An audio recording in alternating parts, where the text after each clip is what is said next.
नमस्कार दोस्तों, छलांग क्लासेस में आप सभी लोगों का स्वागत है। जैसा कि आप लोग पिछले तीन क्लासेस में आप लोगों ने पॉलिटी में बेसिक चीज़ों को देख लिया था। मैं पहले भी कहा था कि प्रस्तावना से पहले जो भी चीज़ पढ़ाई गई वो लगभग तारीख तारीख थी, कैसे संविधान बना, उसमें उनमें उनकी क्या क्या विशेषताएं थी, इनको हम लोगों ने समझने का प्रयास किया। और तीन क्लासेस में हम लोग जो है संविधान निर्माण से रिलेटेड चैप्टर को पिछली क्लास में हम लोग खत्म कर लिए।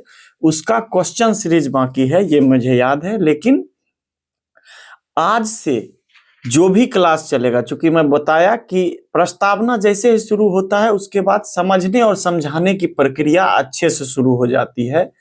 प्रस्तावना के शुरू होने के साथ ही लगभग कॉन्सेप्चुअल चीजों का आना, कॉन्सेप्ट का आना शुरू हो जाता है। तो हम लोग आज चौथी क्लास में, आज क्लास 4th है, चौथी क्लास से हम लोग प्रस्तावना की शुरुआत कर रहे हैं। और जब हम लोग प्रस्तावना की शुरुआत करते हैं तो प्रस्तावना से रिलेटेड जो भी चीज है, जैसे कि हम पहले एक बार प्रस्तावना को एक नजर में देख ले, आप लोग देखे ही होंगे। हम भारत के लोग भारत को एक संपूर्ण प्रभुत्व संपन्न समाजवादी पंथ निरपेक्ष लोकतंत्रात्मक गणराज बनाने के लिए तथा उसके समस्त नागरिकों को सामाजिक आर्थिक राजनीतिक न्याय विचार अभिव्यक्ति विश्वास धर्म और उपासना की स्वतंत्रता प्रतिष्ठा और अवसर की समानता प्राप्त करने के लिए तथा उन सब में व्यक्ति की गरिमा राष्ट्र की एकता और अखंडता सुनिश्चित करने वाली बंधुता बढ़ाने के लिए दृढ़ संकल्प होकर अपनी संविधान सभा में आज तारीख 26 नवंबर 1949 ईस्वी मिति मार्ग शीर्ष शुक्ल सप्तमी संवत 2006 विक्रमी को एदत द्वारा इस संविधान को अधिनियमित और आत्मार्पित करते हैं। ये हमारा संविधान है, संविधान का प्रस्तावना है। तो जब हम लोग प्रस्तावना को देखते हैं तो एक नजर में हमें लगता है कि इस एक पेज के प्रस्तावना से क्या ही समझा जा सकता है और इससे एग्जामिनेशन के पॉइंट ऑफ व्यू से क्या ही प्रश्न बन सकते हैं। लेकिन दोस्तों, आपको मानना पड़ेगा, और आज मैं लाया भी हूं, लगभग 60 क्वेश्चन जो है आज से कल तक में प्रस्तावना से रिलेटेड आप लोगों को कराया जाएगा। तो शुरू करते हैं हम लोग प्रस्तावना को पढ़ना, प्रस्तावना को समझना। तो सबसे पहले हम लोग दोस्तों देखते हैं कि प्रस्तावना है क्या। प्रस्तावना को हम लोग संविधान की परिचय पत्र के रूप में मानते हैं। संविधान का परिचय पत्र, जैसे हम खुद कहीं जाते हैं और कोई पूछता है परिचय, तो हम अपना नाम, अपना गांव, कितना पढ़े हैं, क्या एजुकेशन है, मैं किस तरह का व्यक्ति हूं, ये 2-4 लाइन में बता देना ही जो है परिचय होता है। तो उसी प्रकार जो संविधान, जिसमें इतना सारा अनुच्छेद भाग अनुसूचियां हैं, उनको समझने के लिए कि इतना अंदर जाने पे मुझे क्या क्या मिलेगा संविधान में देखने को, उन चीजों को एक परिचय के रूप में लिखने का प्रयास किया गया है प्रस्तावना में। तो जो है प्रस्तावना संविधान का परिचय है, A.N. पालकीवाला ने कहा है। तो इस स्टेटमेंट को भी हम लोग ध्यान में रख लेंगे कि प्रस्तावना संविधान का परिचय है। किसने कहा है? तो A.N. पालकीवाला ने कहा है। अब सबसे बड़ी बात है कि ये समझा जाए कि आखिरकार ये प्रस्तावना संविधान में किनके माध्यम से लाया गया, कैसे लाया गया, और फिर संविधान सभा द्वारा इसे कैसे स्वीकार किया गया है, इसको समझने की हम लोग प्रयास करें। तो 13 दिसंबर, हम लोग जानते हैं कि 9 दिसंबर को सबसे पहले जो है संविधान सभा की बैठक हुई। 9 दिसंबर के बाद 11 दिसंबर को राजेंद्र प्रसाद जी को, जैसा कि हम लोगों ने पढ़ा, राजेंद्र प्रसाद जी को अस्थायी अध्यक्ष बना दिया गया। और 13 दिसंबर को पंडित जवाहरलाल नेहरू जी उद्देशिका प्रस्ताव लेके आते हैं। तो अब हम लोग को समझने की बात यह है कि हम लोग कई बार बोलते तो प्रस्तावना है, लेकिन पंडित जवाहरलाल नेहरू उद्देशिका प्रस्ताव लेके आए। तो प्रस्तावना और उद्देशिका में अंतर क्या है? तो दोस्तों मैं बता देना चाहता हूं कि उद्देशिका और प्रस्तावना में कोई अंतर नहीं है। चूंकि पंडित जवाहरलाल नेहरू जो प्रस्तावना को पेश किए तो उद्देशिका प्रस्ताव के नाम से पेश किए, तो इसीलिए हमारी प्रस्तावना को ही हिंदी में उद्देशिका भी कहते हैं। तो उद्देशिका और प्रस्तावना में कोई अंतर नहीं है, इसका ख्याल हम लोग रखेंगे। इसीलिए प्रस्तावना को उद्देशिका प्रस्ताव के रूप में 13 दिसंबर 1946 को पंडित जवाहरलाल नेहरू जी के द्वारा लाया जाता है। पंडित जवाहरलाल नेहरू जी के द्वारा लाया जाने के बाद उद्देशिका प्रस्ताव को 22 जनवरी 1947 को अपना लिया जाता है, तो स्वीकार कर लिया जाता है। तो इस चीज को हम लोग ध्यान देंगे। ये तो संपूर्ण संविधान को अंगीकृत करने की बात है, तो इसे भी हम लोग बाद में देखेंगे। आगे हम लोग देखते हैं कि संविधान में प्रस्तावना का कॉन्सेप्ट लिया कहां से गया। तो संविधान में प्रस्तावना का कॉन्सेप्ट यूएसए, संयुक्त राष्ट्र अमेरिका से लिया गया है, तथा प्रस्तावना की भाषा जो है ऑस्ट्रेलिया से लिया गया है। तो चीजों को हम लोग फिर से समझेंगे कि प्रस्तावना को उद्देशिका प्रस्ताव के रूप में संविधान सभा में कौन लाता है, तो पंडित जवाहरलाल नेहरू जी लाते हैं। और 22 जनवरी 1947 को उद्देशिका प्रस्ताव को संविधान सभा द्वारा स्वीकार कर लिया जाता है। दूसरे नंबर पे हम लोग देखते हैं कि प्रस्तावना की संकल्पना यानी कॉन्सेप्ट जो है कि प्रस्तावना भारत के संविधान में शामिल होना चाहिए और वो कैसा होगा। तो प्रस्तावना जो भारतीय संविधान में ली गई उसका कॉन्सेप्ट जो है यूएसए, संयुक्त राष्ट्र अमेरिका से लिया गया, इसे हम लोग ध्यान रखेंगे। और संविधान की प्रस्तावना जो बनी उसकी भाषा किस प्रकार की है, तो उसकी भाषा ऑस्ट्रेलिया के संविधान से ली गई है। तो इसे हम लोग अच्छे से ध्यान रखेंगे कि प्रस्तावना की भाषा तो ऑस्ट्रेलिया से ली गई है, लेकिन कॉन्सेप्ट संयुक्त राज्य अमेरिका से ली गई है, तो इसे भी हम लोग समझेंगे। आगे हम लोग देखते हैं कि कहा जाता है कि प्रस्तावना का जो है मुख्य स्तंभ क्या क्या चीज प्रस्तावना में शामिल है। जैसा कि हम लोग पढ़े कि हम भारत के लोग, तो सत्ता का स्रोत, प्रस्तावना के 4 मुख्य स्तंभ हैं। पहला सत्ता का स्रोत, दूसरा सत्ता का स्वरूप, तीसरा सत्ता का उद्देश्य और चौथा सत्ता स्वीकृति की तिथि।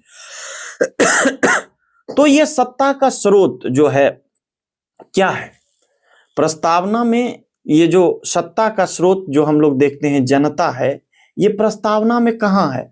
तो जैसे हम लोग प्रस्तावना पढ़ते हैं तो शुरू में ही हम लोग पढ़ते हैं हम भारत के लोग। तो ये हम भारत के लोग जो है भारतीय संविधान में सत्ता के स्रोत माने जाते हैं। सत्ता का प्रारंभ ही भारत के जनता से शुरू होता है, तो इसीलिए प्रस्तावना में जो सत्ता का स्रोत है वो जनता से है। फिर सत्ता का स्वरूप कैसा होगा, सत्ता जो कि भारत देश को चलाएगा उस सत्ता का स्वरूप कैसा होगा, भारत देश किस प्रकार का होगा, तो संप्रभुत्व संपन्न होगा, समाजवादी होगा, पंथ निरपेक्ष होगा, लोकतंत्रात्मक होगा।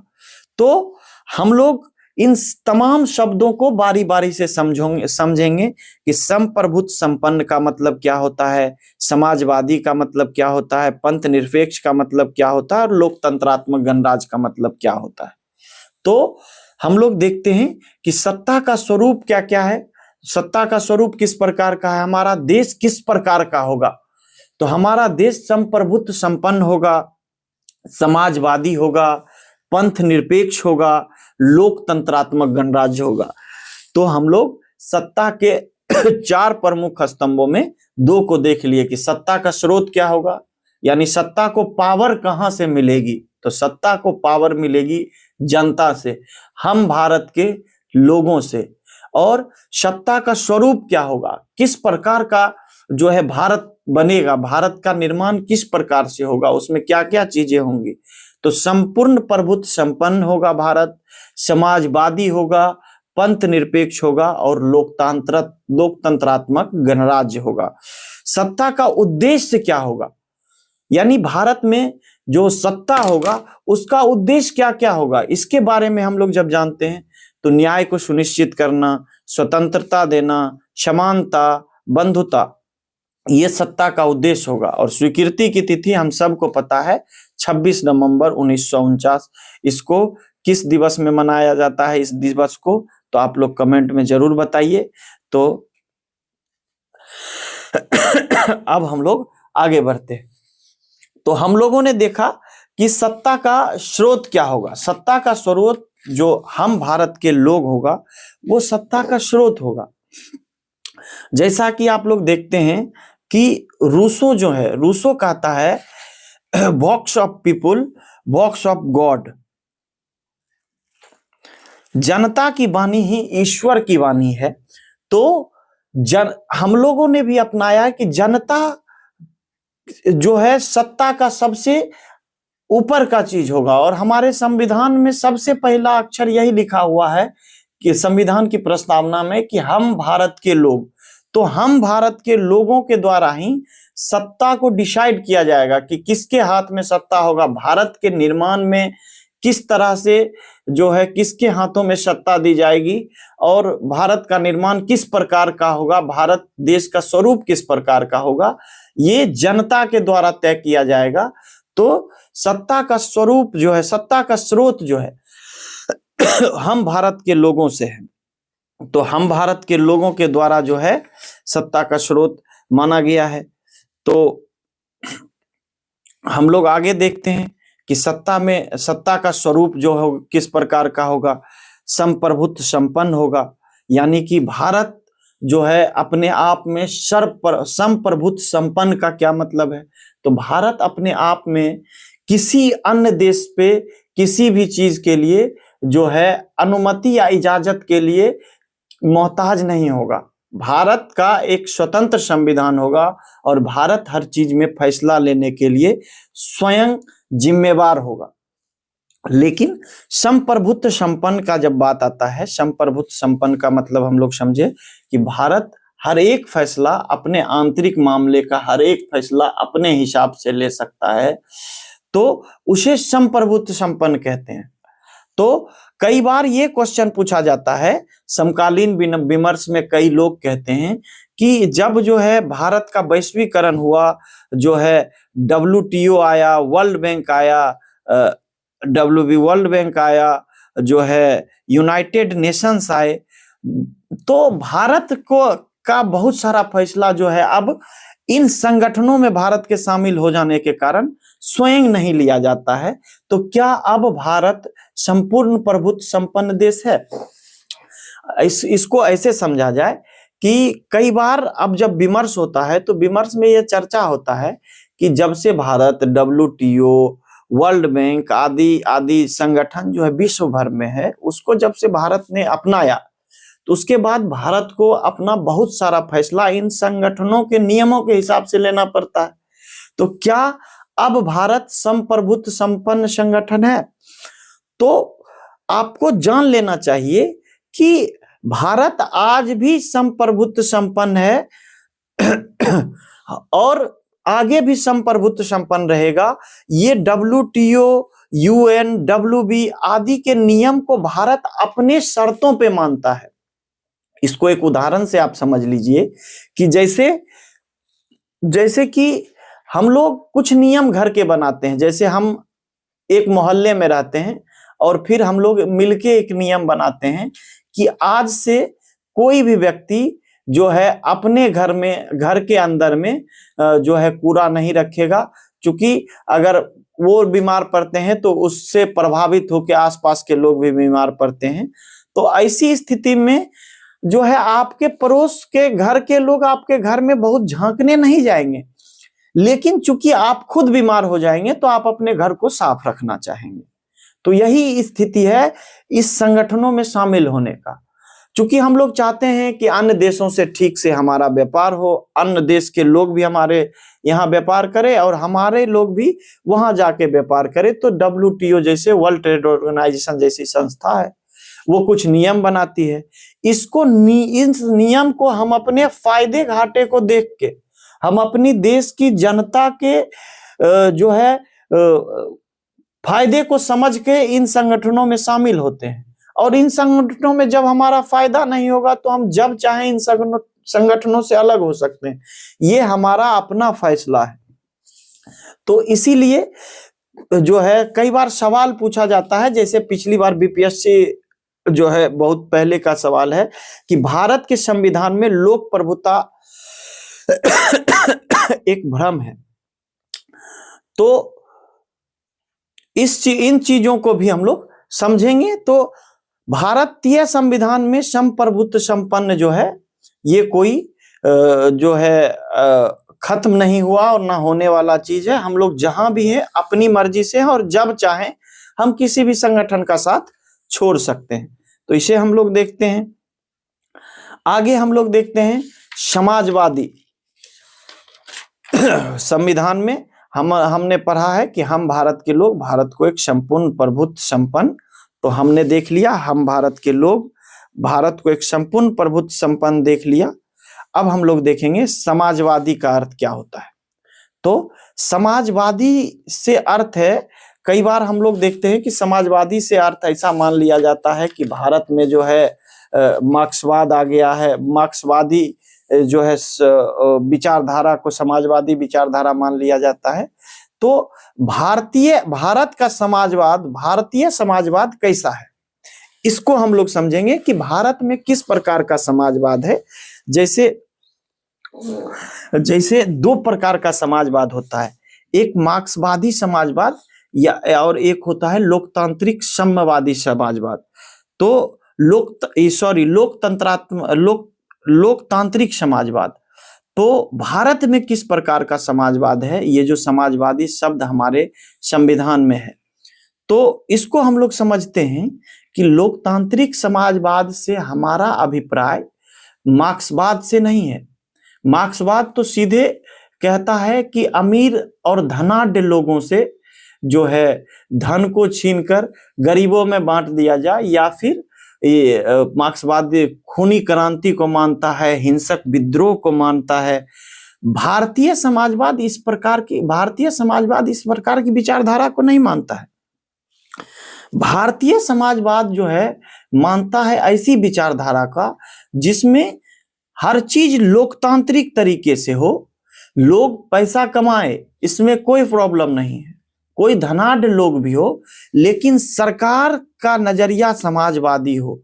वो जो बहुत बड़े पूंजीपति और बहुत गरीब लोग के बीच की खाई है उसको पाटने का प्रयास करे, उसे खत्म करने का प्रयास करे। ऐसा नहीं कि सरकार की नीतियों में पूंजीवादियों का समर्थन हमेशा दिखे। ये हमारे भारतीय समाज का समाजवाद नहीं है। हमारे भारतीय समाजवाद का समाजवाद जो है मार्क्सवादी समाजवाद भी नहीं है। हमारे भारतीय समाज का पूंजीवाद भी नहीं है कि सरकार किसी एक व्यक्ति को इतना धनाढ्य बना दे कि अन्य गरीब लोग मर जाए। लेकिन भारतीय समाजवाद क्या करता है, भारतीय समाजवाद कहता है कि भारत में एक ऐसा सामाजिक परिवेश होगा जिसमें पूंजीपति लोग होंगे, कोई दिक्कत नहीं है, लेकिन उसके बगल में जो गरीब होगा, पूंजीपति और गरीब के बीच जो खाई होगी, सरकार उसे पाटने की कोशिश हमेशा करेगी। इसी के तहत अनेक सारे नियम बनाए जाते हैं। समाजवाद क्या कहते हैं, समाजवादी विचारधारा को बनाए रखने के लिए सरकार के द्वारा जो है अनेक सारी योजनाएं लाई जाती है, जिसे हम लोग देखेंगे। तो कहा जाता है कि 1991 के बाद जो नई आर्थिक नीति आई, नई जो है एलपीजी सुधार आया, क्या ये एलपीजी सुधार भारत में समाजवाद को खत्म कर दिया? जो है एलपीजी सुधार के बाद जो है भारत में पूंजीपतियों लोगों की संख्या बढ़ने लगी, और एलपीजी सुधार के बारे में लोग कहते थे कि जब एलपीजी सुधार आएगा तो लोगों के पास जब धन होगा तो समाजवाद खत्म हो जाएगा। तो क्या ऐसी स्थिति में भारत में समाजवाद खत्म हो गया? तो नहीं, भारत में समाजवाद अभी भी खत्म नहीं हुआ और ना कभी होगा, क्योंकि भारत में समाजवाद, भारतीय समाजवाद जो पूंजीपति और गरीब के बीच की गहरी खाई को हमेशा पाटने का प्रयास कर रहा है, खत्म करने का प्रयास कर रहा है। और भारतीय राज्य की हमेशा जिम्मेदारी रहे कि वो रहता है कि वो हमेशा कल्याणकारी राज्य बन के रहना चाहता है, और कल्याणकारी राज्य हमेशा ही दो वर्गों के बीच की गहरी खाई को पाटने का प्रयास करता है, खत्म करने का प्रयास करता है। तो हम लोगों ने भारत के समाजवाद को पढ़ लिया। तो भारत में किस प्रकार का समाजवाद है? तो भारत में लोकतांत्रिक समाजवाद है, गांधीवादी समाजवाद है, वो समाजवाद जिसमें पूंजीपति और गरीब दोनों हैं, लेकिन सरकार हमेशा ही दोनों के बीच की खाई को खत्म करने का प्रयास करता है। तो भारतीय समाजवाद को हम लोग देख लिए। आगे हम लोग देखते हैं कि पंथ निरपेक्ष। भारतीय संविधान में ये जो पंथ निरपेक्ष नामक शब्द है, इसका क्या मतलब है? तो पंथ निरपेक्ष का मतलब है, अच्छा एक चीज आप इसमें यह भी देख सकते हैं कि पंथ निरपेक्ष शब्द कब जोड़ा गया? तो 42वें संविधान संशोधन 1976 में। कौन कौन सा शब्द जोड़ा गया इसे भी आप लोग देखे होंगे। पंथ निरपेक्ष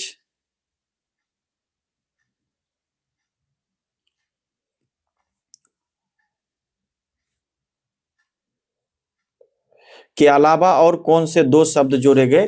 टोटल भारतीय संविधान के प्रस्तावना में 42वें संविधान संशोधन के माध्यम से दो शब्द और जोड़े गए, उसे आप लोग आगे देखेंगे। तो उसमें पंथ निरपेक्ष भी आता है। तो पंथ निरपेक्ष को 42वें संविधान संशोधन के द्वारा जोड़ा गया। तो कई बार ये विवाद भी होता है कि पंथ निरपेक्ष का मतलब क्या है।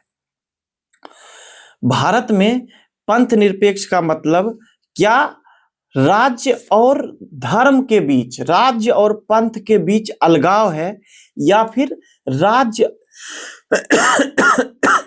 और धर्म के बीच समान भाव से एक दूसरे को, मतलब समान भाव से राज्य जो है धर्म को देखे, ये है।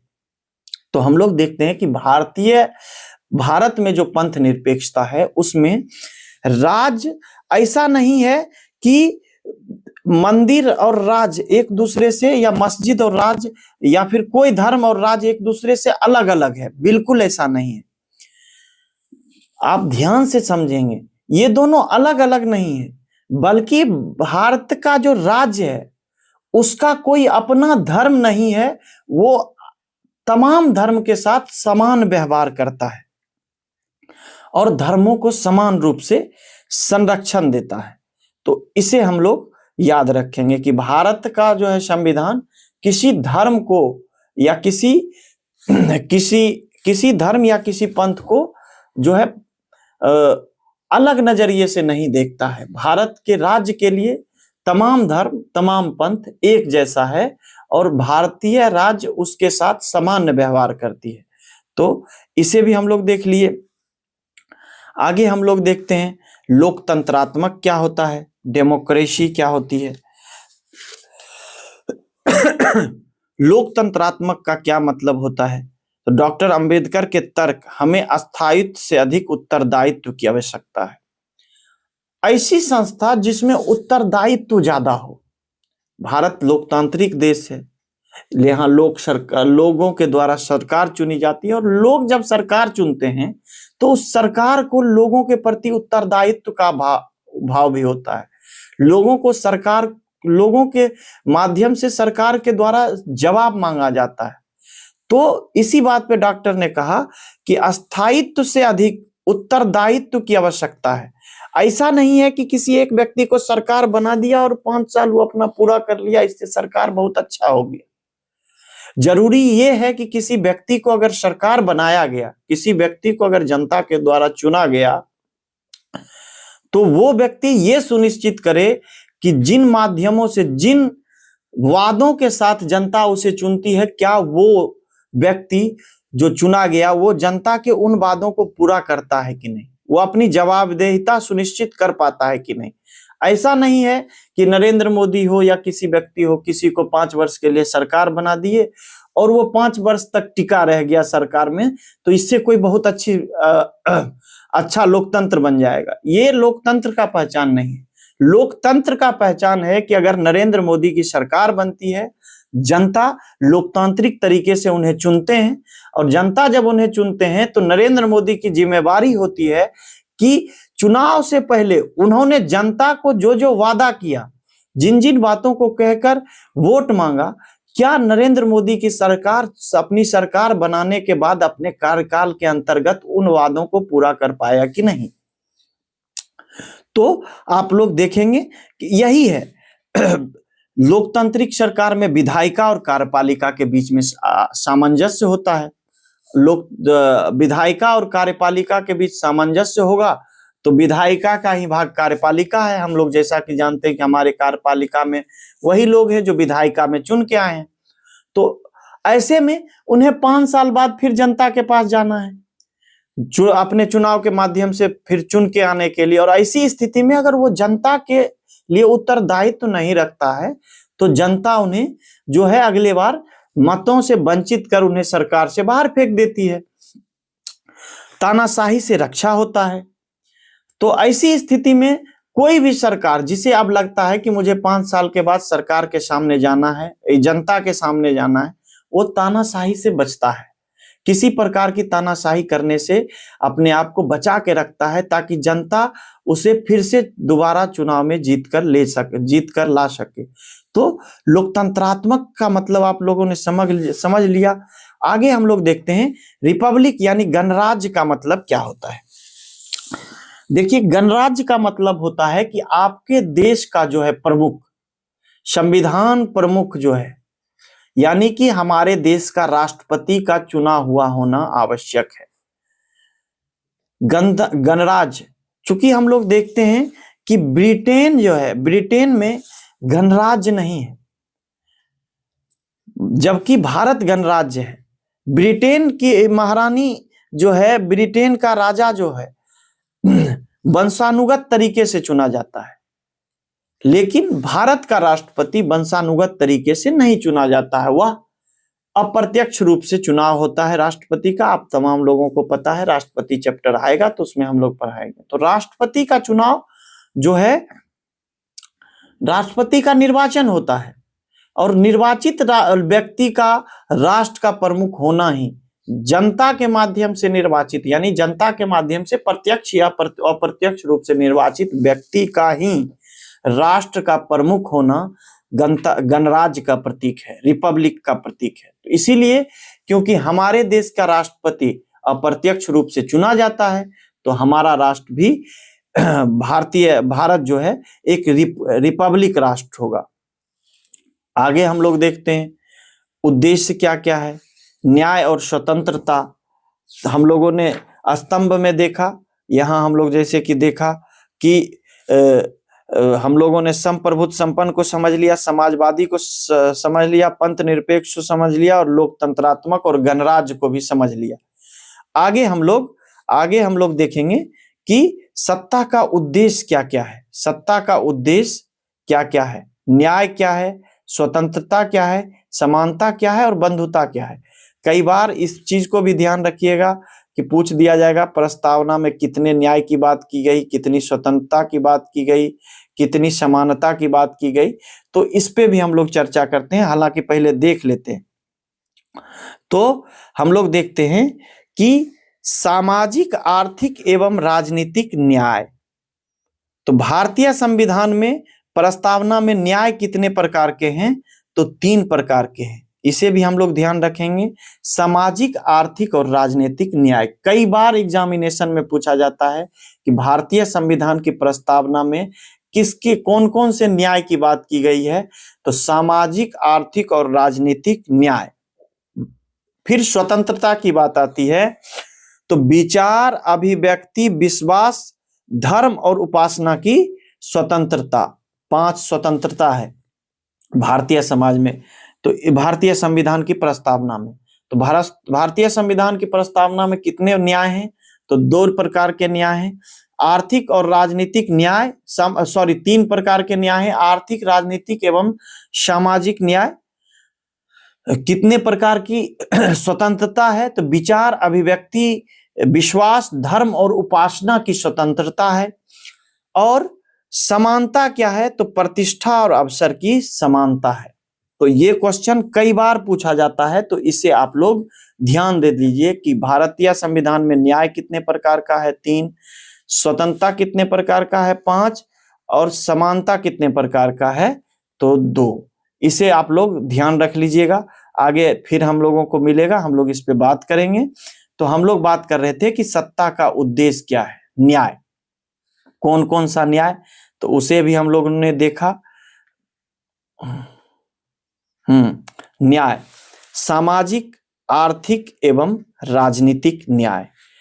किसी भी व्यक्ति को सामाजिक न्याय मिलना चाहिए, आर्थिक न्याय मिलना चाहिए और राजनीतिक न्याय मिलना चाहिए। विचार की स्वतंत्रता होनी चाहिए, विश्वास करने की स्वतंत्रता होनी चाहिए, उपासना की स्वतंत्रता होनी चाहिए, धर्म की स्वतंत्रता होना चाहिए और अभिव्यक्ति की भी स्वतंत्रता होना चाहिए लोगों को। तो हम लोग देखते हैं कि जो है किस प्रकार से स्वतंत्रता की बात की गई कि ये विश्वास की स्वतंत्रता क्या है? किसी भी व्यक्ति को ये स्वतंत्रता है कि किसी भी विचारधारा पे वो विश्वास कर सके। उसे उपासना की स्वतंत्रता है, वो किसी भी ईश्वर को, किसी भी जो है इहलौकिक पारलौकिक व्यक्ति को जो है पूजा करे, उपासना करे, इसकी स्वतंत्रता है उसे। कोई ये नहीं कह सकता है कि अगर तुम हिंदू हो तो सिर्फ पारलौकिक ईश्वर की ही प्रार्थना करो, इहलौकिक ईश्वर की प्रार्थना करो। धर्म की स्वतंत्रता है। राज्य किसी व्यक्ति को कोई धर्म मनाने के लिए जो है कोशिश नहीं कर सकता। ऐसा नहीं कर सकता है कि तुम मुसलमान हो तो हिंदू बन जाओ, या फिर कोई हिंदू है तो वो मुसलमान बन जाओ तभी भारत में रहने मिलेगा। नहीं, विचारों की स्वतंत्रता है। आप किसी भी चीज पे अपना विचार व्यक्त कर सकते हैं। हालांकि कुछ बंधन है। जब आप स्वतंत्रता की बात करते हैं तो एक चीज का ध्यान आपको हमेशा रखना पड़ेगा, जैसे विचार, अभिव्यक्ति, इन सब चीजों की स्वतंत्रता की जब हम लोग बात करते हैं तो आपको ध्यान रखना पड़ेगा कि इन चीजों की स्वतंत्रता का इस्तेमाल करके आप राष्ट्र की अखंडता पे सवाल नहीं उठा सकते हैं, जिससे राष्ट्र जो है टूट जाए। कुछ ऐसा कृत्य आप नहीं कर सकते हैं, इसे आप ध्यान रखना पड़ेगा आपको। तो हम लोगों ने देखा 5 प्रकार की स्वतंत्रता है, 3 प्रकार का न्याय है और जो है समानता, प्रतिष्ठा और अवसर, अपॉर्चुनिटी की समानता है। 2 प्रकार की समानता है। तो हम लोग देखते हैं कि भारतीय संविधान में न्याय, स्वतंत्रता और समानता ये तीनों है। आगे हम लोग सत्ता के उद्देश्य में बंधुता को देखते हैं। तो बंधुता और व्यक्ति की गरिमा और देश की एकता। तो व्यक्ति की गरिमा और देश की एकता से क्या मतलब है कि देश की एकता से मतलब है कि एक मनोवैज्ञानिक विचार जो कि हम एक हैं, ये भावना उत्पन्न करना, जिससे कि भारत के लोगों को लगे कि हम लोग आपस में एक हैं। और अखंडता से मतलब है कि ये जो हमारी भौगोलिक स्थिति है वो सुनिश्चित रहे। तो हम लोगों ने देखा कि जो है इसको भी, अखंडता शब्द को भी हम लोग देखते हैं कि 42वां संविधान संशोधन 1976 में जोड़ा गया। और एक और आगे मिलेगा आपको, या फिर आप यहीं देख लें कि भारतीय संविधान में अगर पूछा जाए कि 42वां संविधान संशोधन के द्वारा क्या क्या जोड़ा गया, तो 42वां संविधान संशोधन के द्वारा जो है समाजवादी, पंथ निरपेक्ष और अखंडता जोड़ा गया। अखंडता जोड़ा गया। एक बार यूपी के एग्जामिनेशन के समय इस और को भी जोड़ लिया गया और पूछा गया कि जो है भारतीय संविधान में कितने शब्दों का को जोड़ा गया, और वो जो है ऑप्शन में 4 ऑप्शन को सही माना। तो ये हालांकि ये एक बेवकूफी है, क्योंकि 3 भी ऑप्शन में था तो कई लोगों को ये कंफ्यूजन हुआ, और जो लोग सही में संविधान पढ़े थे, समाजवादी, पंथ निरपेक्ष और अखंडता को जोड़ा गया। तो ऐसी स्थिति में जो है लोग गलती करके आए और 3 मारे, नंबर नहीं मिला। और जो मूर्ख होगा, जिसे पता नहीं होगा, वो जय श्री राम जय माता दी एक करके मार दिए होंगे 4 वाले को ऑप्शन में, तो उनका सही हो गया होगा।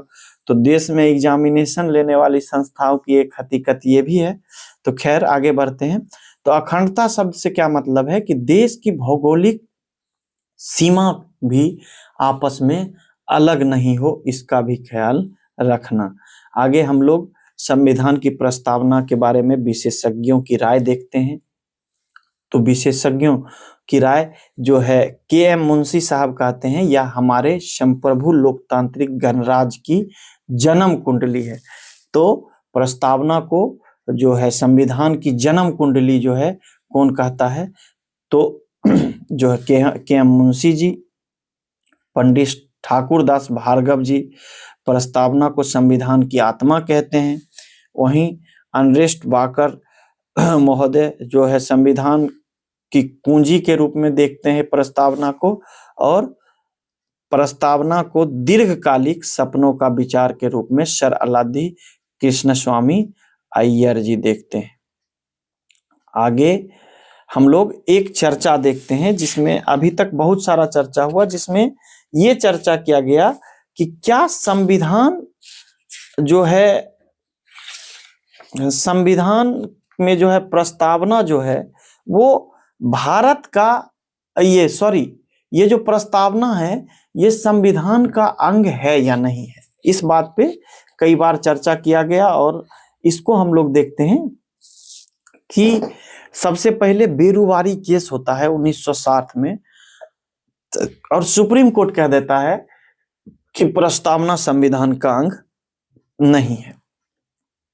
तो प्रस्तावना अगर संविधान का अंग नहीं है तो यह संशोधनीय भी नहीं होगा, इसमें संशोधन, क्योंकि संविधान का संशोधन जो है आर्टिकल 368 के तहत संविधान का संशोधन तभी हो पाएगा जब वो प्रस्तावना संविधान का अंग होगा। और हम लोग देखते हैं कि 42वां संविधान संशोधन के द्वारा संविधान में 3 शब्द जोड़े गए,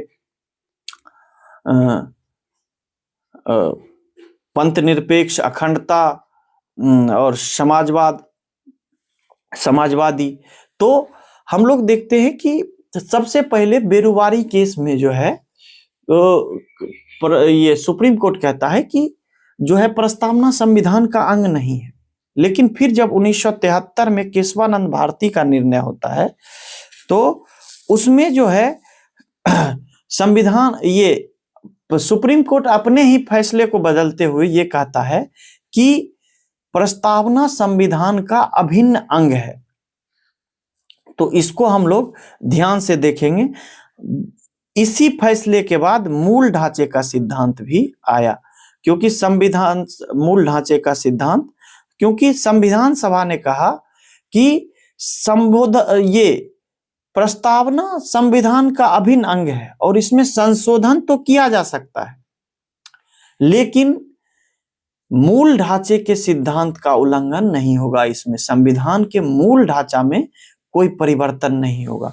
संविधान के मूल ढांचा को हम लोग जैसे कि देख रहे हैं, संविधान का मूल ढांचा, उसमें ऐसा नहीं है कि हम भारत के लोगों को हटा के, जनता का हटा के हम भारत के हिंदू कर देगा। ऐसा नहीं है कि आप संप्रभुत्व संपन्न को हटा के जो है कुछ और लिख देंगे, लोकतंत्रात्मक गणराज को हटा के कुछ और लिख देंगे, सत्ता के उद्देश्य को नहीं हटा सकते हैं, स्वीकृति की तिथि को नहीं हटा सकते हैं। तो ये जो मूल स्तंभ है, इसमें कुछ भी छेड़छाड़ किए बिना भारतीय संविधान के प्रस्तावना में संशोधन किया जा सकता है।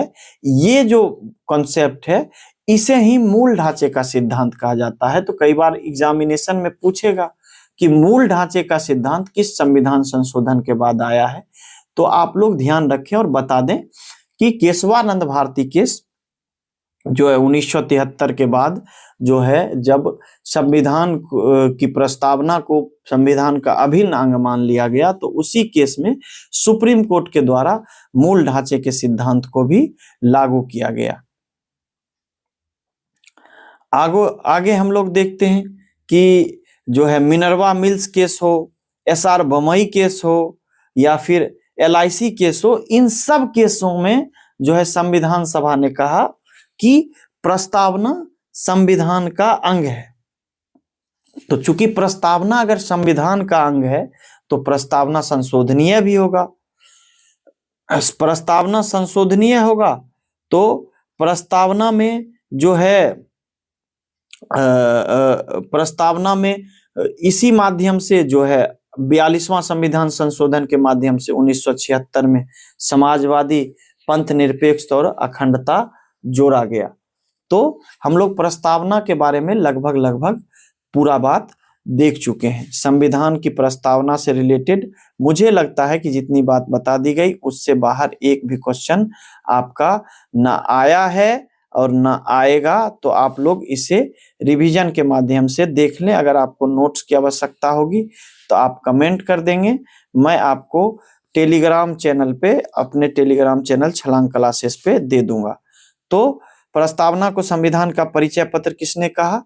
तो N पालकीवाल जी ने। संविधान सभा का जो है ऐतिहासिक पृष्ठभूमि को भी हम लोग देख लिए, कहाँ से संविधान लिया गया इसे भी हम लोग देख लिए। तो इन सब चीजों को, प्रस्तावना से रिलेटेड लगभग जितनी भी चीज है उन तमाम चीजों को हमने देख लिया। और अगर आपको आवश्यकता होगी तो आप इसे ठीक से लिख भी लेंगे, मैं आपको यह नोट्स टेलीग्राम के माध्यम से उपलब्ध करवा दूंगा। आगे हम लोग क्वेश्चन आंसर की तरफ बढ़ते हैं। तो क्वेश्चन आंसर की तरफ देखते हुए हम लोग देखते हैं कि इस टॉपिक से रिलेटेड हमने करीब 50 क्वेश्चन बनाने का प्रयास किया, जो कि बहुत जो है हल्के से धीरे धीरे हम लोग जो है कठिनता क्वेश्चन की ओर बढ़ेंगे। तो देखना शुरू करते हैं। तो हम लोग पहला प्रश्न देखते हैं कि भारतीय संविधान का विचार किस देश के संविधान से प्रेरित है। तो मैंने अभी बताया कि भारतीय संविधान का जो है विचार यानी कॉन्सेप्ट किस देश के संविधान से लिया गया है। तो आप लोग देखेंगे कि USA के संविधान से जो है लिया गया है। आगे हम लोग अगला प्रश्न देखते हैं कि संविधान सभा में उद्देशिका प्रस्ताव किसने प्रस्तुत किया था, जो बाद में प्रस्तावना का आधार बना।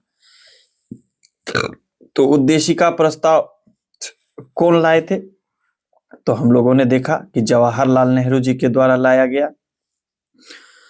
आगे हम लोग तीसरे नंबर का सवाल देखते हैं। संविधान की प्रस्तावना के अनुसार संविधान की शक्ति का स्रोत क्या है? संविधान में शक्ति का स्रोत हमने पहले ही बताया, हम भारत के लोग स्रोत हैं। शक्ति का स्रोत कौन है? हम भारत के लोग। तो इसे भी आप लोग देख लें। अगला चौथा सवाल हम लोग देखते हैं।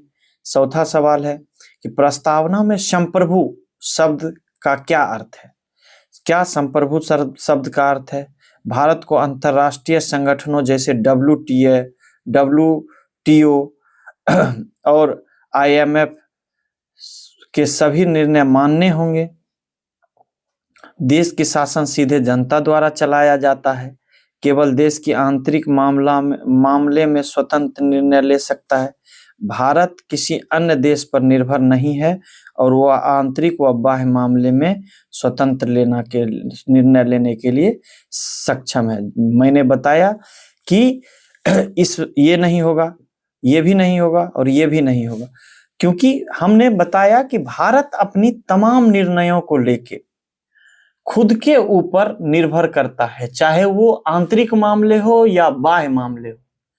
इसमें कोई भी व्यक्ति, कोई भी देश हमारे साथ जबरदस्ती नहीं कर सकता है।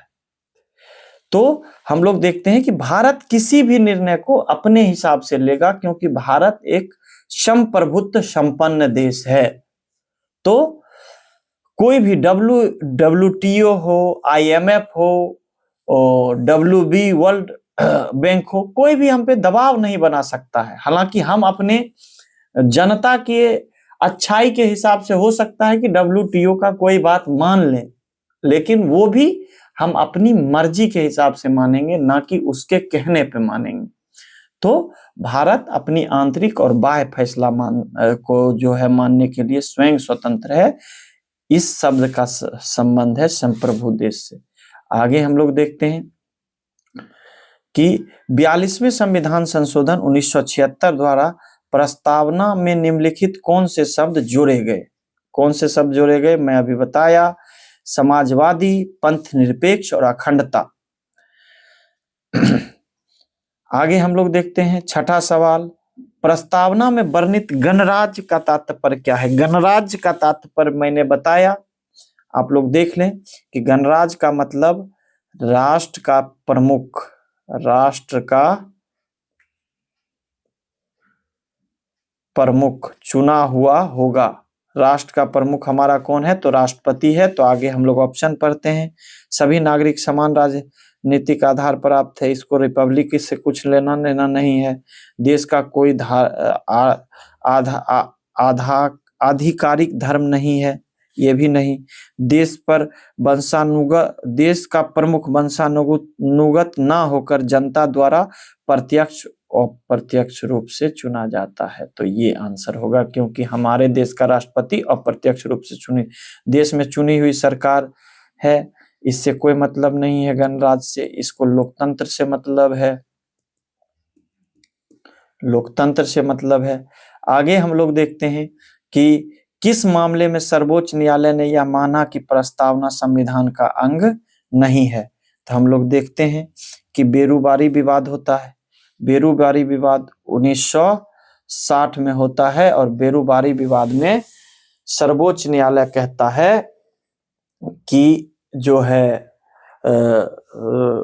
संविधान की जो है प्रस्तावना संविधान का अंग नहीं है।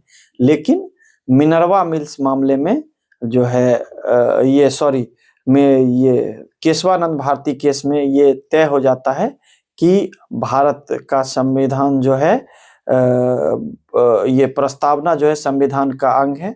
ऐसा ही बार बार जो है केशवानंद भारती केस में, मिनर्वा मिल्स केस में और एसआर बम्बई केस में भी जो है प्रस्तावना को लेकर चैलेंज किया जाता है और सब में कहा जाता है कि संविधान प्रस्तावना का अंग है। सिर्फ और सिर्फ बेरूबारी केस में जो है कहा जाता है संविधान प्रस्तावना का अंग नहीं है।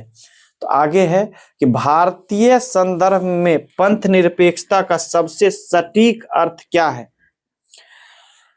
आप लोग इस क्वेश्चन को ध्यान से पढ़िए कि भारतीय संविधान में पंथ निरपेक्षता का सबसे सटीक अर्थ क्या है? राज्य का अपना धर्म है लेकिन अन्य धर्मों का भी सम्मान करता है। तो क्या भारत का कोई अपना धर्म है? नहीं है, भारत का कोई अपना धर्म नहीं है। तो इसे भी हम लोग देखेंगे। राज्य का कोई राजकीय धर्म नहीं होगा, राज्य सभी धर्मों के साथ समान व्यवहार करेगा। तो आप लोग 8 नंबर का क्वेश्चन देखते हैं, तो इसे देख लें। आगे हम लोग देखते हैं, राज्य नास्तिकता या धर्म विरोध को बढ़ावा देगा। गलती बात। राज्य धर्म के मामलों में कोई हस्तक्षेप नहीं करेगा। धर्म के मामलों में हस्तक्षेप से क्या मतलब है? राज्य धर्म के मामलों में हस्तक्षेप नहीं करेगा, यानी ऐसा नहीं है कि मतलब राज्य हस्तक्षेप ही नहीं करेगा किसी धर्म में। राज्य की आवश्यकता होगी जहां वो हस्तक्षेप करेगा, लेकिन किसी के साथ असमान व्यवहार नहीं करेगा, असमान व्यवहार नहीं करेगा। तो कई बार ये क्वेश्चन पूछ जाएगा, राज्य किसी धर्म के मामले में हस्तक्षेप नहीं करेगा। मैं बता दिया था कि राज्य और धर्म एक दूसरे के विरोधी नहीं है। ऐसा नहीं है कि राज्य धर्म के मामले में हस्तक्षेप बिल्कुल नहीं करेगा।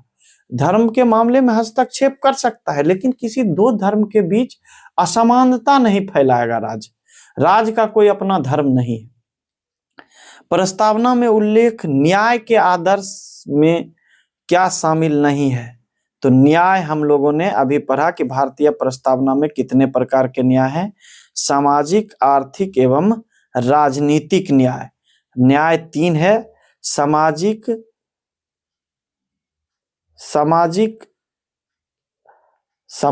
आर्थिक और राजनीतिक। तो सामाजिक, आर्थिक और राजनीतिक। तो कौन सा शामिल नहीं है? तो शामिल नहीं है धार्मिक न्याय। तो ए सही होगा, ऑप्शन 9 का ए। उसके बाद 10वां नंबर हम लोग देखते हैं, भारतीय समाजवाद का स्वरूप कैसा है?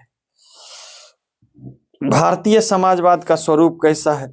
लोकतांत्रिक समाजवाद, पूंजीवादी का पूर्ण समर्थन, मार्क्सवादी और साम्यवादी समाजवाद, शांति संपत्ति का पूर्ण समाजीकरण।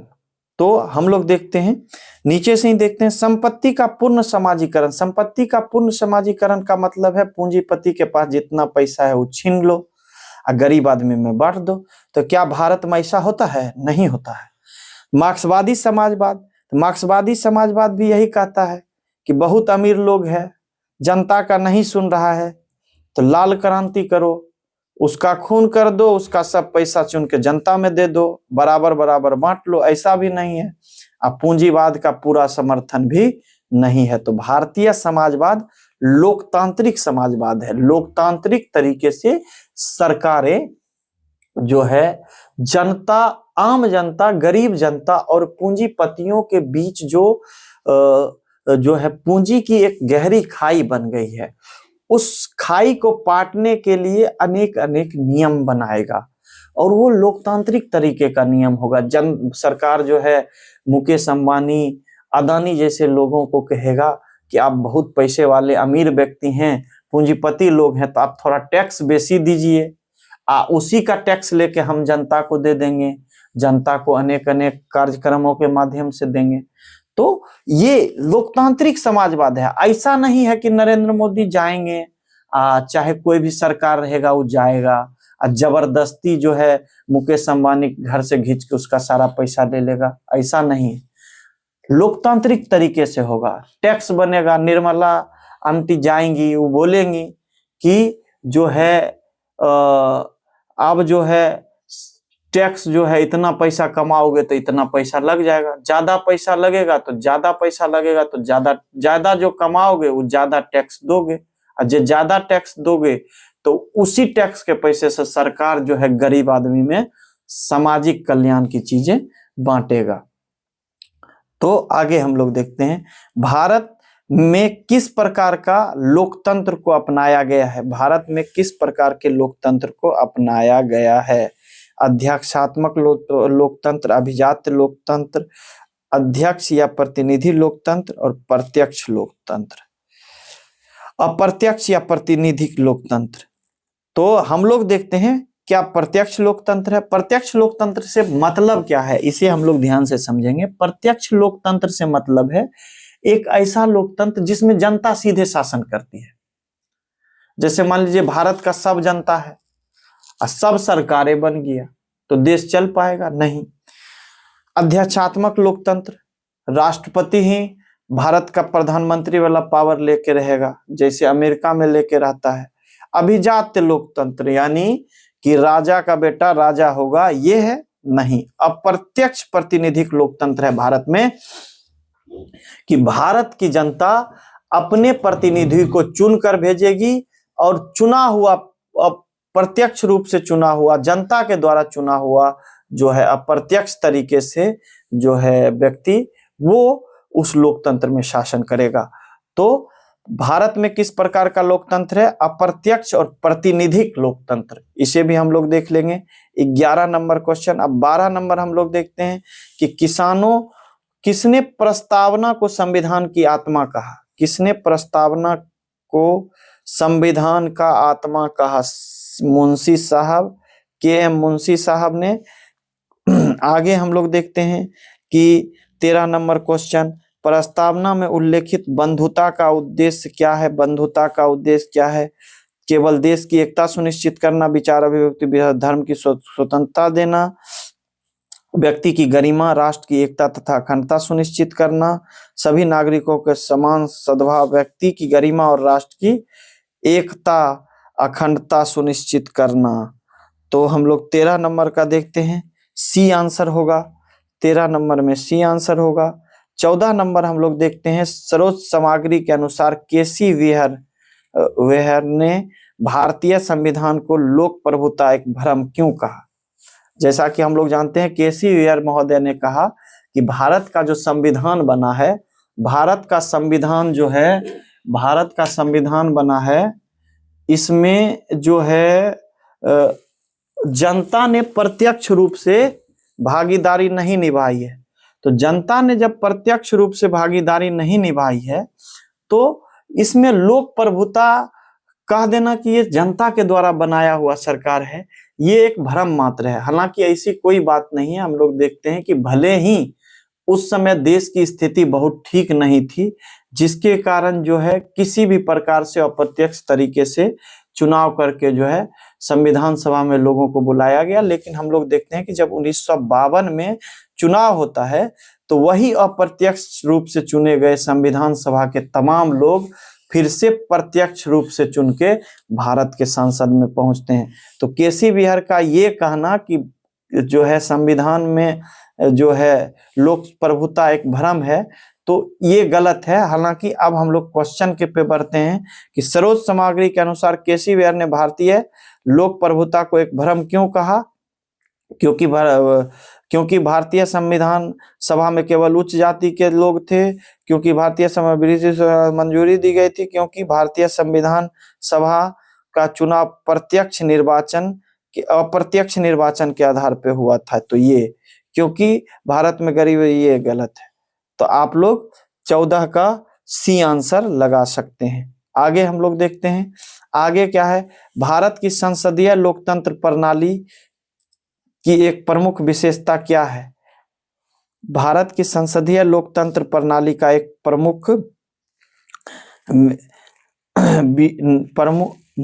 भारत की संसदीय लोकतंत्र की एक प्रमुख विशेषता क्या है? विधायिका, कार्यपालिका और न्यायपालिका के बीच शक्तियों का कठोर पृथक्करण, बिल्कुल गलत बात। राज्य का प्रमुख और सरकार का प्रमुख एक ही व्यक्ति, राज्य का प्रमुख और सरकार का प्रमुख एक ही व्यक्ति। कार्यपालिका विधायिका के प्रति सामूहिक रूप से उत्तरदायी, एक निश्चित कार्यकाल वाली कार्यपालिका नहीं होगा। तो सी आंसर होगा। तो हम लोगों ने 15 आसान क्वेश्चनों को किया। अब हम लोग थोड़ा मुश्किल क्वेश्चन के तरफ बढ़ेंगे और ध्यान से इस 25 क्वेश्चन को भी बनाएंगे, उसके बाद हम लोग आगे बढ़ेंगे। तो दोस्तों आप लोग ध्यान से बने रहिए, क्वेश्चन को बनाने का प्रयास कीजिए, जल्दी में कुछ नहीं होगा। तो आगे है, थोड़ा सा मुश्किल क्वेश्चन होगा, अब धीरे धीरे बढ़ेगा। भारतीय संविधान की प्रस्तावना का विचार किस देश के संविधान से प्रेरित है, जबकि इसकी भाषा तथा विषय वस्तु पर एक अन्य देश का प्रभाव है? तो भारत के संविधान में जो प्रस्तावना है उसमें विचार किस देश का है? तो यूएसए का। और भाषा कहाँ का है? तो ऑस्ट्रेलिया का, मैंने पहले ही बताया। तो आंसर बी होगा। एक का बी आंसर आप लोगों ने लगा दिया होगा, अगर क्लास आप लोग देखे होंगे तो बी लगा दिया होगा। फिर क्लास नंबर 2 पूछ रहा है, भारतीय संविधान की प्रस्तावना का विचार किस देश के संविधान से प्रेरित? एक ही नंबर का क्वेश्चन है, तो ये तो एक ही नंबर का बी आंसर। 3, भारतीय संविधान का उद्देश्य प्रस्ताव किसने और कब प्रस्तुत किया था, जिसे बाद में प्रस्तावना के आधार बनाया गया? तो अंबेडकर जी नहीं होंगे, सरदार पटेल नहीं होंगे, जवाहरलाल नेहरू 26 नवंबर 1949 को नहीं होंगे, 13 दिसंबर 1946 को और 22 जनवरी 1947 को इसे अपना लिया गया था। ये भी आप लोग ध्यान रखेंगे। आगे हम लोग देखते हैं कि 42वें संविधान संशोधन 1976 द्वारा प्रस्तावना में कौन सा शब्द जोड़ा गया? समाजवादी, पंथ निरपेक्ष और अखंडता। आगे हम लोग देखते हैं, केसी विहर जैसे आलोचकों ने भारतीय संविधान लोक प्रभुता एक भ्रम है क्यों माना? पहले ही मैं अभी तुरंत बताया।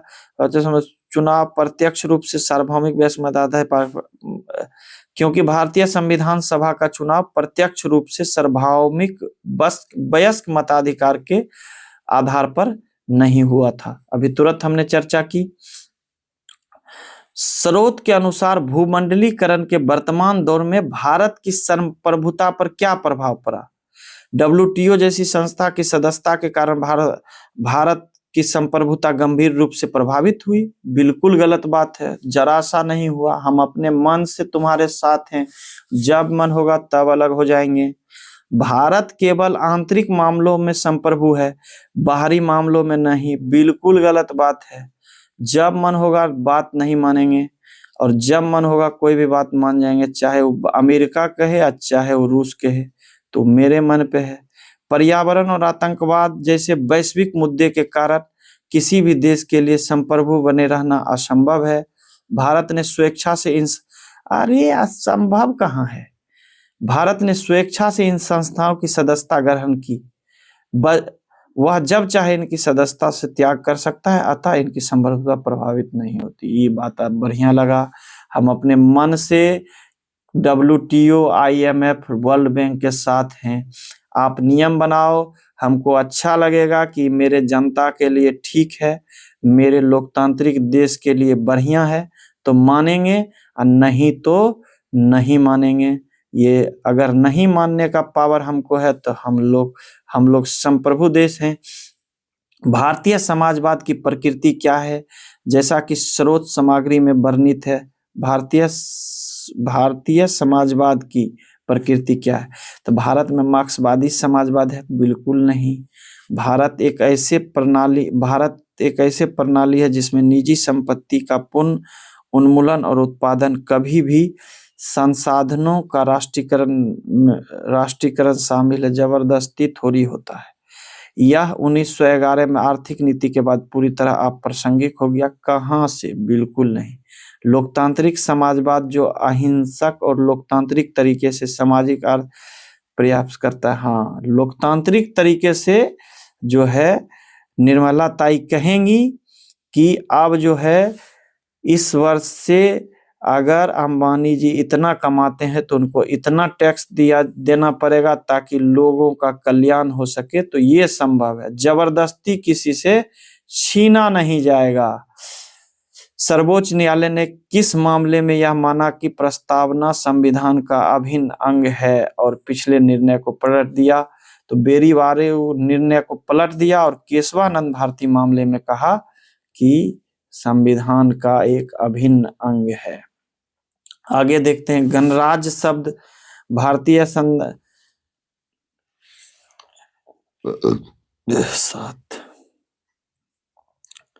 आगे हम लोग देखते हैं कि गणराज्य शब्द का भारतीय संदर्भ में क्या अर्थ है। तो गणराज्य शब्द का बता दिया था मैं आपको, डी आंसर होगा, आप लोग देख लें। चर्चा हो गई। प्रस्तावना में वर्णित न्याय के 3 रूप कौन कौन है? सामाजिक, आर्थिक, धार्मिक। गलत। सामाजिक आर्थिक कानून सही। व्यक्तिगत सामाजिक आर्थिक और राजनीतिक न्याय। आगे हम लोग देखते हैं, स्रोत सामग्री के अनुसार भारत में संसदीय लोकतंत्र का अध्यक्षीय लोकतंत्र पर वरीयता क्यों दी गई है? क्योंकि अध्यक्षीय प्रणाली तानाशाही का खतरा अधिक होता है और विधायिका कार्यपालिका में गतिरोध पैदा हो सकता है। यही सही होगा, क्योंकि संसदीय प्रणाली ब्रिटेन में बहुत सफल रही। तो ब्रिटेन में सफल रही तो क्या है, क्योंकि भारत में विविध देशों के में है जहां अशिक्षा, गरीबी और राष्ट्रपति एक मजबूत राष्ट्रपति। अच्छा, ये भी तो हो सकता है, क्योंकि अच्छा, क्वेश्चन को फिर से देख लिया जाए। स्रोत सामग्री के अनुसार भारत में संसदीय लोकतंत्र को अध्यक्षीय लोकतंत्र पर वरीयता क्यों दी गई है? क्योंकि अध्यक्षीय प्रणाली में तानाशाही का खतरा अधिक होता है और विधायिका कार्यपालिका में गतिरोध पैदा हो सकता है। ठीक है, क्योंकि भारत जैसे विविध देश में जहां अशिक्षा, गरीबी और एक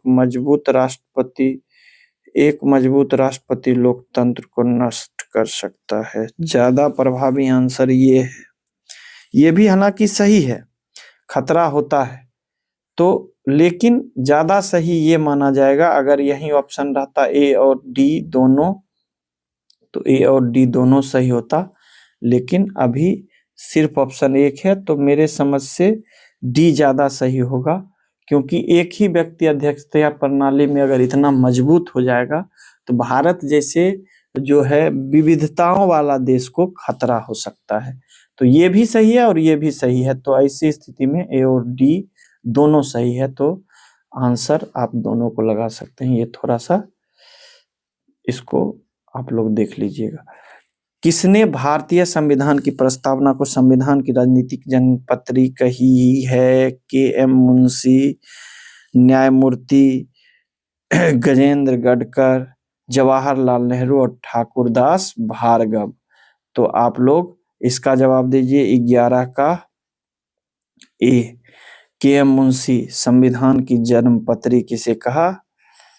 तो संविधान की प्रस्तावना को संविधान की राजनीतिक जन्मपत्री किसने कहा? तो के.एम. मुंशी ने कहा। आगे हम लोग देखते हैं, प्रस्तावना में उल्लेखित बंधुता की अवधारणा का क्या उद्देश्य है? बंधुता की अवधारणा का क्या उद्देश्य है? नागरिक की आर्थिक समानता, व्यक्ति की गरिमा और राष्ट्र की एकता अखंडता सुनिश्चित, लोगों की भौगोलिक अखंडता, केवल देश की भौगोलिक अखंडता, लोगों की गरिमा और राष्ट्र की एकता और अखंडता सुनिश्चित रखना। आगे हम लोग देखते हैं कि भारतीय संविधान में पंथ निरपेक्ष राज्य का क्या अर्थ है? पंथ निरपेक्ष राज धर्म के मामले पूरी तरह तटस्थ है, धार्मिक मामलों में कोई हस्तक्षेप नहीं। ऐसा नहीं है, पहले भी कहा था, धार्मिक मामलों में हस्तक्षेप नहीं करेगा, ऐसा कुछ नहीं है। धार्मिक मामलों में हस्तक्षेप करेगा लेकिन समानता के भाव से। राज किसी के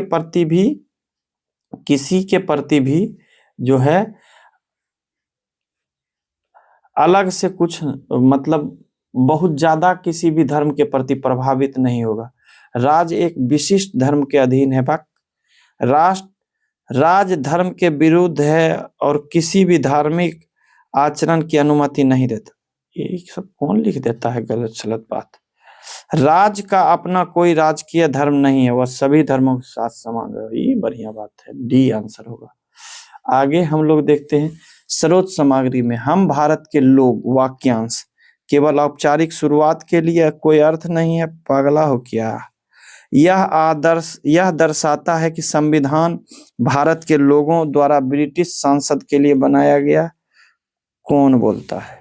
यह दर्शाता है कि संविधान केवल उन लोगों पर लागू होता है जो भारत में रहते हैं। कौन कहता है? यह इंगित करता है कि संविधान की शक्ति का अंतिम स्रोत जनता है। ये सही बात है। आगे देखते हैं, प्रस्तावना में उल्लेखित समानता में कौन से दो पहलू शामिल हैं? प्रतिष्ठा और अवसर की समानता।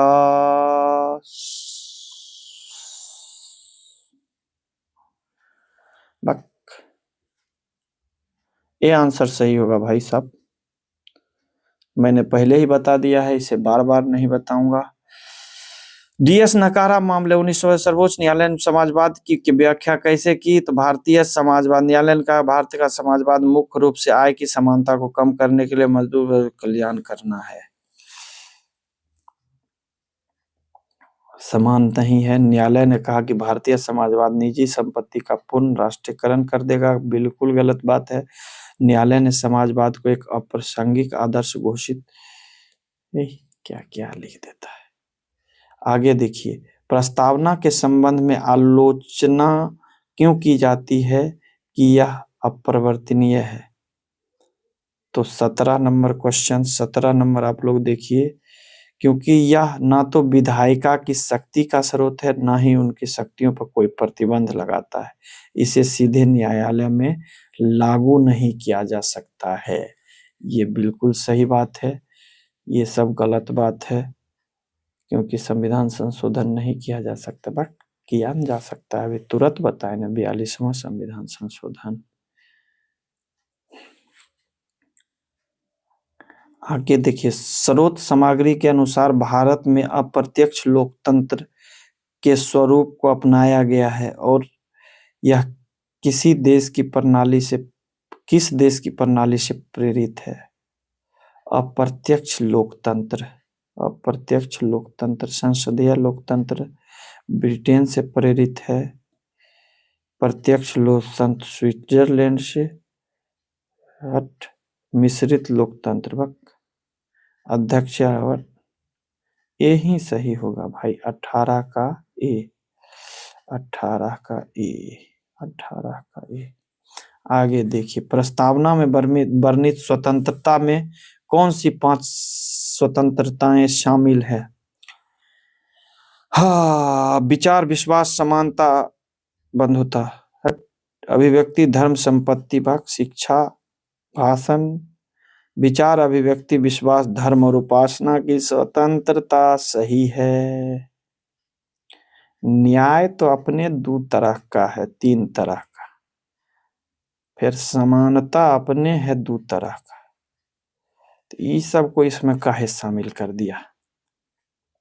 ठाकुरदास भार्गव के प्रस्तावना का क्या महत्व है? ठाकुरदास भार्गव के अनुसार प्रस्तावना का महत्व यह केवल निर्देशिका है जिसका कोई कानून महत्व नहीं है। नहीं, ठाकुरदास भार्गव जी ऐसे नहीं थे, इतनी बुरी बात नहीं कह सकते थे। यह भारत की राजनीतिक भविष्य तय करती है। यह सरकार को विशेष शक्तियां प्रदान करता है।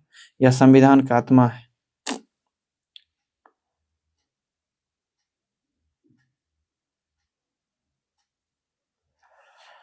स्रोत सामग्री के अनुसार आर्थिक निजीकरण, उदारीकरण, निजीकरण, वैश्वीकरण का भारतीय समाजवाद पर क्या प्रभाव पड़ा? क्या प्रभाव पड़ा? इस नीति ने समाजवाद को पूरी तरह से समाप्त कर दिया और भारत में पूर्ण पूंजीवाद देश बना दिया। भारत समाजवाद देश अभी भी है। इस नीति ने पूंजीवाद को मजबूत किया, लेकिन समाजवादी आदर्श को समाप्त नहीं हुए और कल्याणकारी योजना अभी भी जारी हैं। प्रभाव तो पड़ा भाई। इस नीति ने समाजवाद को मजबूत किया क्योंकि इससे आर्थिक विकास बढ़ा। नहीं यार, ये तो नहीं होगा। 21 का 20 सही होगा। प्रस्तावना में उल्लिखित अखंडता शब्द किस चुनौती का सामना करता है? जैसा कि स्रोत सामग्री में बताया गया है। अखंडता, बेरोजगारी, जातिवाद, क्षेत्रवाद। ये अखंडता से कोई मतलब, अखंडता का मतलब बोले देश का टुकड़ा नहीं होना चाहिए। अलगाववाद, युद्ध, आक्रमण और अलगाववाद। संसदीय अध्यक्षीय प्रणाली के बीच मुख्य अंतर क्या है? संसदीय अध्यक्षीय प्रणाली में सामूहिक उत्तरदायित्व पाया जाता है, जबकि संसदीय प्रणाली में नहीं। संसदीय प्रणाली में विधायिका और कार्यपालिका आपस में जुड़े नहीं होते हैं, बट संसदीय प्रणाली नाम मात्र अध्यक्ष में नहीं होते। अध्यक्षीय प्रणाली निश्चित नहीं होता, जबकि संसदीय प्रणाली का। क्वेश्चन तो थोड़ा मुश्किल है, इसको ध्यान से देखा जाए। 23 नंबर का क्वेश्चन है। 23 नंबर का, संसदीय और अध्यक्षीय प्रणालियों के बीच मुख्य अंतर क्या है? जैसा कि नोट्स में वर्णित है। अध्यक्षीय प्रणाली में सामूहिक उत्तरदायित्व पाया जाता है, जबकि संसदीय में नहीं। ये तो गलत बात है। संसदीय प्रणाली में विधायिका और कार्यपालिका आपस में जुड़े नहीं होते हैं, ये भी गलत बात है। संसदीय प्रणाली में नाम मात्र की और वास्तविक कार्यपालिका में अंतर होता है। नाम मात्र की कार्यपालिका और वास्तविक कार्यपालिका में अंतर होता है। अध्यक्ष कार्यकाल निश्चित नहीं होता है। तो इसका सी आंसर होगा। हालांकि ये क्वेश्चन प्रस्तावना से ज्यादा रिलेटेड नहीं है, इसको हम लोग संसद जब पढ़ेंगे तो पढ़ेंगे, ये आपको तब समझ में आ जाएगा। इसका सी आंसर है, हालांकि मैं कन्फर्म आपको बता रहा हूं। प्रस्तावना को अब तक कितनी बार संशोधित किया गया? एक बार। किधर लिखल है? केवल एक बार। 42वां संविधान संशोधन 1976। 3 शब्द जोड़ा गया। कौन कौन शब्द? समाजवाद, पंथ निरपेक्ष और अखंडता। 3 को शब्द जोड़ा गया। और कुछ जानना है इसके बारे में तो नहीं, आगे बढ़ते हैं। वॉक्स पीपुल, वॉक्स गॉड का अर्थ जनता। जनता और ईश्वर दोनों संप्रभु हैं। हट, जनता की इच्छा ही ईश्वर की इच्छा ही जनता की इच्छा है। हट, ये नहीं होगा, गलत हो गया। जनता की आवाज ही ईश्वर की आवाज है। डी आंसर होगा। तो 25 का डी आंसर होगा। तो आज का लगभग मतलब आप 40 सवालों का जो है प्रैक्टिस हो गया, हम लोगों ने क्लास देख लिया। तो इन्हीं सब चीज़ों के साथ आगे हम लोग बढ़ेंगे।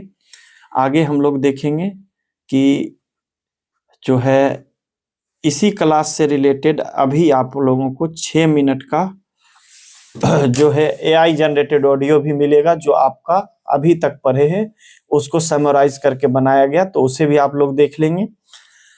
और मैं आपको दावे के साथ बता सकता हूं कि अभी जो क्वेश्चन पूछा गया है, इस तरह का क्वेश्चन और जो है तमाम सारी चीजें इस फॉर्मेट में और कहीं नहीं मिलेगा। तो इस वीडियो को और ज्यादा लोगों तक शेयर करें। बहुत बहुत धन्यवाद। मिलते हैं अगले क्लास में जो है भाग 1 और भाग 2 को लेकर। बहुत बहुत धन्यवाद। भारतीय संविधान के पहले पन्ने पर लिखे हुए कुछ 100 शब्द, ये सिर्फ शब्द नहीं है, ये हमारे पूरे देश की पहचान है, उसकी आत्मा है। इसे प्रस्तावना कहते हैं, पर सच कहूं तो ये सिर्फ एक इंट्रोडक्शन नहीं है। ये वो दार्शनिक नींव है जिस पर 1 अरब से ज्यादा लोगों का लोकतंत्र खड़ा है। देखिए, संविधान सभा के एक सदस्य थे ठाकुर दास भार्गव। उन्होंने बिल्कुल सही कहा था, ये महज एक भूमिका नहीं बल्कि संविधान की आत्मा है। तो चलिए आज इसी आत्मा की एक एक परत को खोलकर देखते हैं और समझते हैं कि ये हमारे देश के लिए असल में क्या मायने रखती है। तो आज हम देखेंगे कि ये आइडिया आया कहाँ से, इसे ताकत कहाँ से मिलती है, ये भारत को कैसा देश बताता है, अपने नागरिकों से क्या वादा करता है, और हाँ, इस पर जो बड़ी कानूनी बहस हुई उसका नतीजा क्या निकला। तो सबसे पहला सवाल, ये इतना शक्तिशाली विचार, ये जिसे हम संविधान की आत्मा कह रहे हैं, ये आखिर आया कहाँ से? इसकी जड़ें असल में भारत की आज़ादी की लड़ाई से जुड़ी हैं। इसकी कहानी शुरू होती है जवाहरलाल नेहरू के उद्देश्य प्रस्ताव से। ये सिर्फ कोई कागज़ का टुकड़ा नहीं था, ये एक सपना था, एक वादा था कि एक आज़ाद भारत कैसा होगा, उसके आदर्श क्या होंगे, उसका चरित्र कैसा होगा, सब कुछ इसमें था। और बस यही सोच आगे चलकर हमारी प्रस्तावना बनी। अब एक और बहुत बड़ा सवाल, दुनिया का सबसे बड़ा लिखित संविधान, इसे अपनी शक्ति, अपनी अथॉरिटी मिलती कहाँ से है? कौन देता है इसे ये अधिकार? कमाल की बात यह है कि इसका जवाब प्रस्तावना के बिल्कुल शुरुआती शब्दों में ही छिपा है। हम भारत के लोग। ये सिर्फ 3 शब्द नहीं है, ये एक तरह से क्रांति का ऐलान है। ये घोषणा है कि इस संविधान को किसी राजा ने, किसी बाहरी ताकत ने या संसद ने नहीं बनाया, बल्कि इसे सीधे भारत के लोगों ने खुद को दिया है। मतलब सारी शक्ति का जो आखिरी सोर्स है वो जनता है और कोई नहीं। तो ठीक है, शक्ति तो लोगों से मिल गई, लेकिन यह संविधान भारत को एक राष्ट्र के तौर पर कैसे डिफाइन करता है? हमारी प्रस्तावना भारत को 5 बहुत ही मजबूत स्तंभों पर खड़ा करती है। पहला स्तंभ है संप्रभु। सदियों की गुलामी के बाद यह शब्द एक ऐलान था कि भाई अब भारत अपने फैसले खुद लेगा। देश के अंदर क्या करना है और दुनिया के साथ कैसे रिश्ते रखने हैं, ये तय करने का हक अब सिर्फ और सिर्फ भारत का है, किसी और का नहीं। हाँ, लेकिन आज की इस ग्लोबलाइज दुनिया में ये सवाल जरूर उठता है, जहां WTO और IMF जैसे इतने शक्तिशाली संगठन हैं, क्या कोई देश सच में पूरी तरह संप्रभु रह सकता है? देखिए, यहाँ एक बहुत बारीक संतुलन है। भारत अपनी मर्जी से अंतर्राष्ट्रीय संधियों का हिस्सा बनता है, लेकिन आखिरी फैसला लेने का अधिकार हमेशा अपने पास रखता है, और ये एक चुनौती है जो हमेशा बनी रहती। दूसरा स्तंभ है समाजवादी, जिसे 1976 में 42वें संशोधन से जोड़ा गया। इसका एक सीधा साधा मकसद है, एक ऐसा समाज बनाना जहां अमीर और गरीब के बीच की खाई कम हो और सरकार की नीतियां हमेशा गरीबों और जरूरतमंदों के भले के लिए हों। और पता है, यहीं पर भारत का समाजवाद दुनिया से थोड़ा अलग हो जाता है। ये है लोकतांत्रिक समाजवाद। मतलब ये सोवियत संघ वाला कट्टर समाजवाद नहीं है। यहाँ सरकारी और प्राइवेट दोनों सेक्टर को साथ मिलकर देश को आगे बढ़ाने का मौका दिया गया है, जिसे हाँ मिक्स इकोनॉमी भी कहते हैं। तीसरा स्तंभ पंथ निरपेक्ष, इसे भी 42वें संशोधन में जोड़ा गया था। इसका मतलब बिल्कुल साफ है कि भारत देश का अपना कोई धर्म नहीं होगा। सरकार के लिए सभी धर्म बराबर हैं और हर नागरिक को अपने तरीके से किसी भी धर्म को मानने या नाम मानने की पूरी आज़ादी है। चौथा स्तंभ है लोकतांत्रिक, मतलब जनता का, जनता के लिए और जनता के द्वारा शासन। असली ताकत लोगों के हाथ में है। हम सब वोट देकर अपनी सरकार चुनते हैं और उसी के जरिए देश चलता है। हमने ना अमेरिका वाली प्रेसिडेंशियल सिस्टम की जगह ब्रिटेन वाला पार्लियामेंट्री सिस्टम अपनाया है। इसमें सबसे बड़ा फर्क ये है कि भारत में जो सरकार है यानी कार्यपालिका, वो संसद का ही एक हिस्सा होती है और उसे अपने हर काम के लिए सीधे संसद को जवाब देना पड़ता है। और पांचवां स्तंभ है गणराज्य। इसका बहुत आसान सा मतलब है कि देश का जो सबसे बड़ा पद है यानी राष्ट्रपति का पद, वो किसी राजा रानी की तरह खानदानी नहीं है। हमारे देश के मुखिया का चुनाव होता है। बस इसीलिए भारत एक गणराज्य है, जबकि ब्रिटेन नहीं। तो ये तो बात हो गई कि भारत एक देश के तौर पर कैसा है, पर सवाल ये है कि ये संविधान अपने नागरिकों को क्या देता है। प्रस्तावना में 4 बहुत बड़े वादे किए गए हैं। ये 4 महान वादे हैं। पहला है न्याय, यानी सामाजिक, आर्थिक और राजनीतिक तौर पर किसी के साथ भेदभाव ना हो। दूसरा है स्वतंत्रता, मतलब सोचने की, बोलने की और किसी भी धर्म को मानने की पूरी आज़ादी। तीसरा है समता, यानी कानून की नज़र में सब बराबर हों और सबको आगे बढ़ने का बराबर मौका मिले। और चौथा, जो शायद सबसे ज़रूरी है, बंधुता, मतलब भाईचारा, जो हर इंसान के सम्मान की रक्षा करे और देश को जोड़कर रखे। लेकिन इन सभी महान विचारों के बावजूद एक बहुत बड़ा कानूनी सवाल हमेशा से था। क्या प्रस्तावना सिर्फ खूबसूरत शब्दों का एक डॉक्यूमेंट है या फिर इसकी कोई कानूनी ताकत भी है? इस पर दशकों तक बहस चली। इस कानूनी सफर में ना 3 बहुत बड़े मोड़ आए।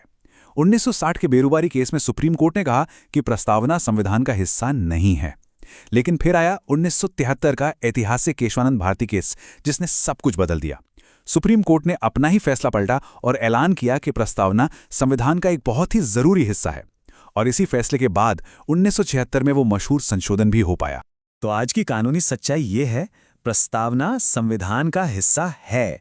संसद उसमें बदलाव कर सकती है, जैसा कि 1976 में हुआ भी, लेकिन वो इसके मूल ढांचे को यानी इसके बेसिक स्ट्रक्चर को नहीं बदल सकती। मतलब लोकतंत्र, पंथ निरपेक्षता, समानता जैसे वो बुनियादी सिद्धांत जो इस संविधान की जान है, उन्हें कभी नहीं बदला जा सकता। संविधान सभा के एक और मेंबर थे के.एम. मुंशी। उन्होंने इसे बहुत ही खूबसूरती से राजनीतिक जनपत्री कहा था। मतलब जैसे जनपत्री किसी के भविष्य के बारे में बताती है, ठीक वैसे ही प्रस्तावना भारत के भविष्य का एक नक्शा है। तो आखिर में सवाल यही बचता है, क्या प्रस्तावना सिर्फ कागज पर लिखा एक पवित्र वादा है या एक जीती जागती हकीकत? शायद इसकी असली ताकत किसी कोर्ट या कानून में नहीं, बल्कि इस बात में है कि हम भारत के लोग इन आदर्शों को अपनी रोजमर्रा की जिंदगी में कितना अपनाते हैं। इसका भविष्य हमारे ही हाथों में है।